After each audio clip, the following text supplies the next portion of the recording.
deliver today this diagnosis of the current state of health of the European talent pipeline and recommendations on how it can be enhanced to provide A, the much needed solutions for a sustainable energy future, and B, establish the new basis for European competitiveness once we're out of this crisis.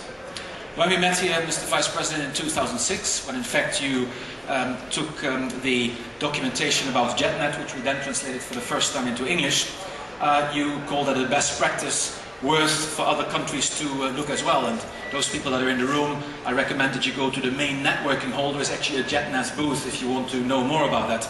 And it was funny, my first name, as you know, is Hans. And you actually said you've got a German saying, was das Hänschen lernt, das weiß der Hans. And I think that is a very far-sighted way of looking that the Germans have, and it is with that same future orientation that I'm pleased, on behalf of all of us, to present you with the first copy of this report. Mr. President.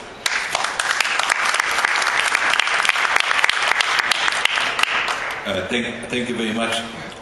I had the privilege to get an advance copy of it, so I have already read it, otherwise I would not be able to make a few comments. First of all, the proverb that you have quoted exists in two versions.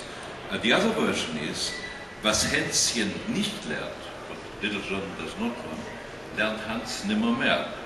John will never learn. So it's in both directions.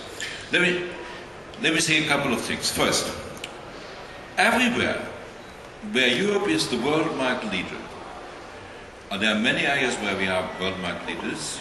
We are world market leaders not because we are the cheapest, but because we are the best.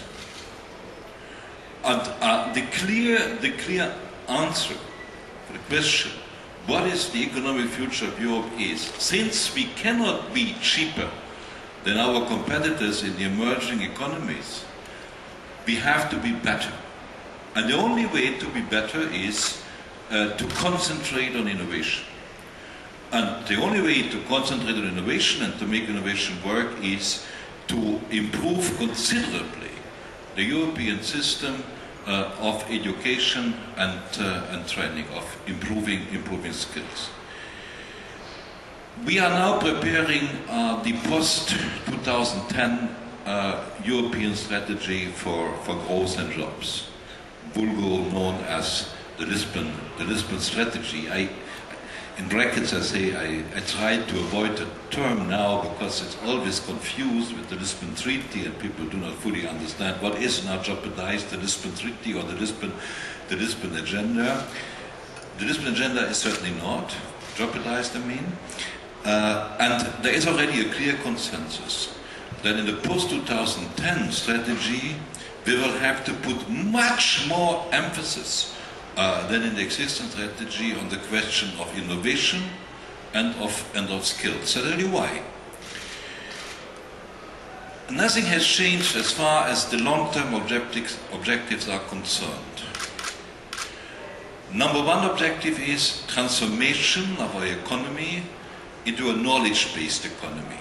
That's what I've already said, based on innovation and skills and high quality, indeed highest quality products. Number two, and at the same time, is transformation of our economy into a low carbon economy.